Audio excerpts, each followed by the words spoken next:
quem sou eu para vocês? E a resposta de Pedro, ou de Simão Pedro, verso 16, Simão Pedro, respondendo, disse: Tu és o Cristo, o Filho do Deus vivo.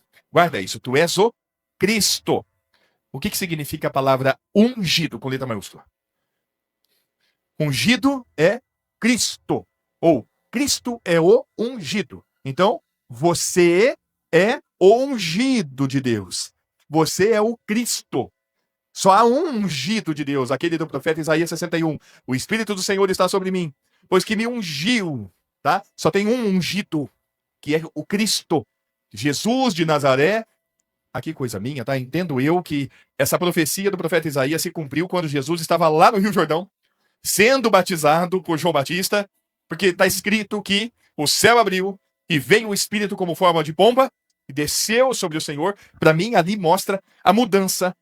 Jesus de Nazaré, do nascimento até os 30 anos, e a partir daquele momento, Jesus, o Cristo, o Hamashia. Naquele momento, tanto é que ele inicia o ministério dele ali. Dali que inicia o ministério do ungido, do Cristo. Então ele deixou de ser Jesus para ser o Cristo, tá? Aqui, Pedro está falando, tu és o Cristo, o Filho do Deus vivo. Nós pregamos a Cristo e este crucificado. E aí precisamos ter mais um ponto ainda. Nós pregamos a Cristo, este crucificado e eu crucificado com Cristo. Vamos adiantar um pouquinho mais? Pregamos a Cristo, este crucificado, eu crucificado com Cristo e ressuscitado com ele. Então essa é a mensagem do Evangelho. É assim que um ser humano pode fazer parte da igreja. Quando ele crê que ele foi atraído por Jesus, que ele morreu com Jesus naquela cruz para ser liberto do pecado e ganhou a vida eterna na ressurreição com Cristo. Então agora todos aqueles que fazem parte do corpo de Cristo, que é a igreja, com o auxílio de todas as juntas, auxílio de cada um de nós, o Senhor agindo em cada um de nós, a igreja cresce. A sua edificação, ela faz com que haja o crescimento em amor. Qual é a função de cada um de nós na igreja? Orar, congregar, amar. Um novo mandamento vos dou, que vos ameis uns aos outros. Aliás, a sua edificação deve ser feita em amor. Como é que a gente aprende a amar? A gente aprende a amar convivendo. Vamos aprender a amar, a colocar o amor em prática. Amar. Vocês lembram qual que é a profundidade do amor? Quem lembra? A profundidade que é o amor com que Deus nos chama para amar.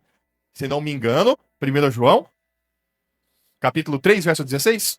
Se não for o 3,16, é o 4,16. Aí, ó. Conhecemos o amor nisto, que ele deu a sua vida por nós. E nós devemos dar a vida pelos irmãos. É profundo ou não é? É dar a vida. É dar a vida. É você se doar plenamente, inteiramente pelo irmão, pela igreja. É este nível que o Senhor nos chama para amar. Amar de uma forma profunda. Irmãos, não amei só de palavras, mas por obras e em verdade. Ou seja, comportamento, fazendo. E um comportamento que mostra que você ama o teu irmão, para mim fica muito claro. É o mais claro impossível. Mais claro impossível para mim, na minha visão. É você congregar. A sua presença aqui mostra que, poxa vida, agora esse momento é sagrado para mim. Eu vou estar lá com os meus irmãos. Então, congregar é, para mim, sagrado. Claro que a oração também é sagrada e tudo é sagrado.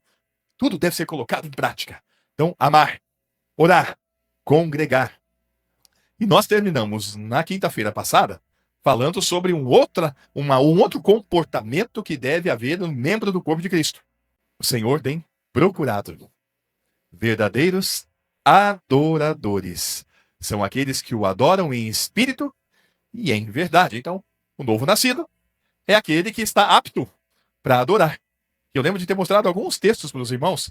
Um deles fala assim: este povo eu formei para mim, para que me desse o louvor. Esse povo que formei para mim. Para quê? Para me dar o louvor. Agora, olha que coisa tremenda que está lá em Efésios capítulo 1.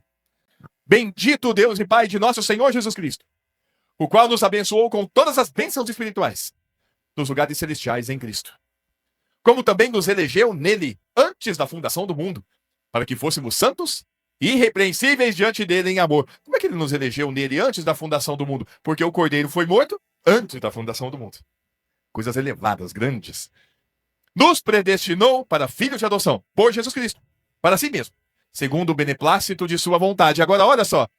Para louvor e glória da sua graça, pela qual nos fez agradáveis a si, no amado. Olha o amado, ó. Ô, nosso amado. Meu amado é o mais belo entre milhares e milhares. Meu amado. Nós estamos no amado. Por isso que somos agradáveis a Deus, porque o amado está em nós, nós estamos no amado. Mas com o fim de quê? Para louvor.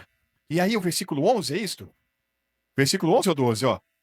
Nele digo em quem também fomos feito herança, havendo sido predestinados conforme o propósito daquele que faz todas as coisas, segundo o conselho da sua vontade, com o fim de sermos para o louvor da sua glória, nós os que primeiros esperamos em Cristo. Oh, vamos chamar para o louvor ou não? Meu amado, a linguagem do céu é louvor. Louvor. O louvor é coisa extremamente séria dentro do reino de Deus. Séria no sentido de ser grande.